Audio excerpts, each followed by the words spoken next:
ABP माझाच्या न्यूजरूममध्ये ABP माझाच्या बाप्पाच्या दर्शनाला नेते सचिन अहिर आलेले आहेत। सचिन अहिरजी, तुमचं स्वागत आहे। खरं तर आता हा 10 दिवसाचा उत्सव संपतोय, गणपती उत्सव आपण सगळ्यांनी साजरा केला। तुम्ही बाप्पाकडे काय मागितलं? कारण आम्ही वाट बघतोय, दोन भाऊ एकत्र आले, दोन पक्ष कधी महापालिकेसाठी एकत्र येणार? नक्कीच सुख आणि समृद्धी मिळावी ही अपेक्षा या राज्यासाठी मी या निमित्ताने केली आणि विशेषतः मी संकष्टीच्या दिवशीच माझा जन्म झाला तर गणपती बाप्पाचा एक वेगळा माझा नातं आहे आणि मी ज्यावेळी नतमस्तक होत असतो त्यावेळी जे दिलं आहे त्याच्याबद्दल आभार मानत असतो आणि राज्याच्या हितासाठी सरतो। आणि तुम्ही जसं प्रश्न केलात की ही गोष्ट पण खरी आहे की निवळ त्या दोन पक्षासाठी किंवा निवळ भावासाठी नाही, पण या राज्यासाठी हे एकत्रित येणं गरजेचं, जे लोकांच्या मनातली जी भावना आहे। मला असं वाटते गणपती झाल्यानंतर आता पितृपक्ष सुरू होतो आहे, दसऱ्याला निश्चितपणे चांगली बातमी मिळेल अशी अपेक्षा व्यक्त केली तरी काय? म्हणजे मोठं स्टेटमेंट आहे की जी बातमी मिळणार आहे ती दसऱ्याला मिळणार आहे का? दसरा मेळाव्यात, दसऱ्या मेळाव्यामध्येच सुतवाच ज्यावेळी पक्षाचे नेते करतात तर मला असं वाटते तो संकेत न देता वस्तुस्थिती काय आणि कशा प्रकारे पुढे आगामी काळामध्ये निवडणुकीला सामोरे जायचं आहे ह्याचाही देखील मार्गदर्शन निश्चितपणे होईल। आणि म्हणून मी काय भविष्यवाणी नाही केली,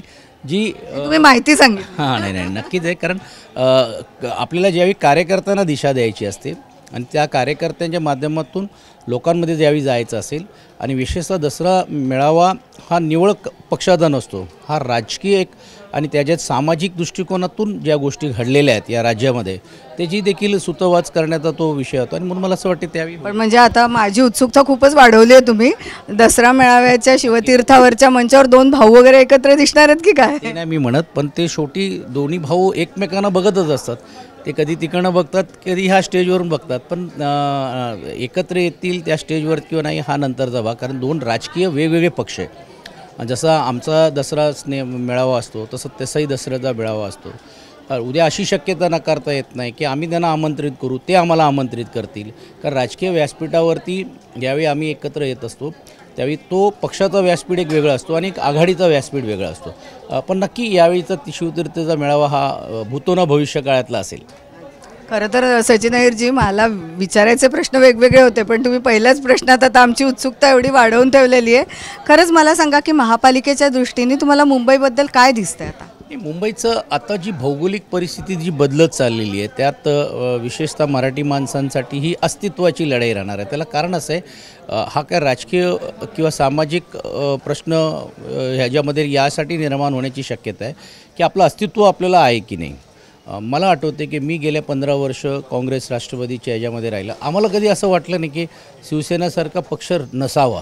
नेहमी एक मनात असायचं की ठीक आहे, राज्यात आपण नेतृत्व करतो आहे, महानगरपालिका ही जर कोण चांगली चालू शकतो तर ती शिवसेना चालू शकते, हे एक सुतवाद ज्याला आपण म्हणतो हे नेहमी आम्ही करत आलेलो आहोत। आणि आज तुम्ही बघितलं असेल की 20-25 वर्षाच्या ह्याच्यामध्ये मुंबईचं स्वरूप जो बदलत चाललेलं आहे त्या बदलत्या स्वरूपामध्ये बदलत्या विकासामध्ये सर्वसामान्य आपला मराठी माणूस आणि सर्वसामान्य या मुंबई शहरातला माणूस टिकवायचा असेल तर मला असं वाटते या दोघांनी एकत्रित यायला पाहिजे आणि निवळ एकत्रित न येता राजकीय रीतीने ते नेतृत्व या शहराचं केलं पाहिजे, अशी भावना जशी मुंबईमध्ये तशी नाशिकमध्ये तशीच पुण्यामध्ये तशी पिंपरी चिंचवडमध्ये, तर मला असं वाटते ही काळाची गरज आहे असं म्हणलं तर अयोग्य होणार नाही। खरंच सचिनजी, तुम्ही आता जे बोलले ते बरोबर आहे, कारण आता ही मोठी परीक्षा असणार आहे तुमच्या सगळ्याच राजकीय पक्षांसाठी, त्यामुळे त्या परीक्षेसाठी खूप शुभेच्छा। आणि आज तुम्ही एबीपी माझाच्या न्यूजरूममध्ये बाप्पाचं दर्शन घ्यायला आले त्यासाठी आमच्या सगळ्यांकडनं खूप आभार। तमाम जे गणेश भक्त आहेत त्यांना मनापासून शुभेच्छा देतो आणि एबीपीचा